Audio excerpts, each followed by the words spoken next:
Alors on va tenter d'y voir plus clair dans tous ces mouvements de contestation avec notre invité du 19-20 ce soir, Renaud Breb, maître de conférence à la faculté de droit de Besançon en histoire du droit et en sciences politiques. Bonsoir. Bonsoir.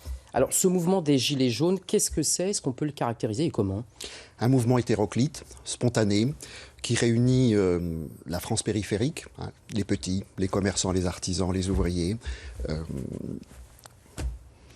Et on l'a vu, alors il n'y a pas seulement que les Gilets jaunes qui se mobilisent, il y a les lycéens, il y a des syndicats de routiers qui appellent à la grève, il y a un risque de contagion sociale en France?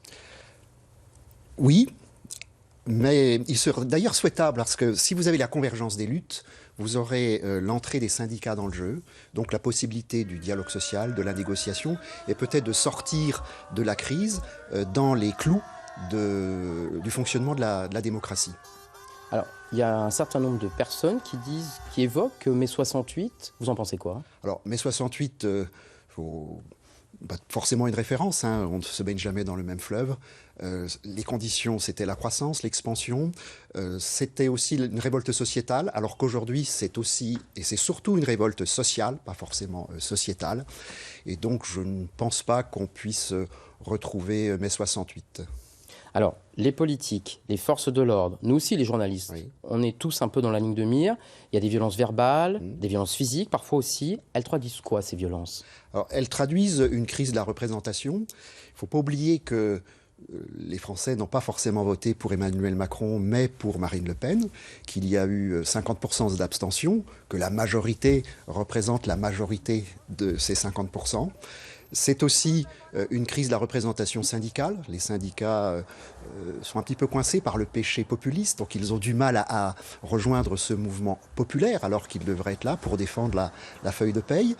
Et peut-être aussi les femmes, parce qu'il est intéressant de voir que dans ce mouvement, un peu comme au 19e siècle, les femmes sont là derrière les manifestants, les ouvriers, parce qu'elles savent ce que c'est que la vie dure et le pouvoir d'achat. Une dernière question, comment peut-on sortir de cette crise? Et est-ce qu'elle peut revenir, cette crise, et sous quelle forme?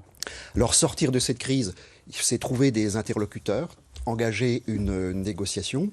Et je pense que c'est très difficile dans ce monde horizontal, alors que nous avons un mouvement très liquide, très impalpable. Peut-être que cela se terminera aux européennes avec une liste gilets jaunes, un peu comme chasse, pêche, nature et tradition en 1999. En tout cas, il faudrait bien que ce mouvement trouve une expression politique, parce que la protestation, la colère ne fait pas un projet de société. Très bien. Merci Renaud Breb. Merci pour toutes ces explications et votre éclairage. Je rappelle que vous êtes maître de conférence à la faculté de droit de Besançon. Merci.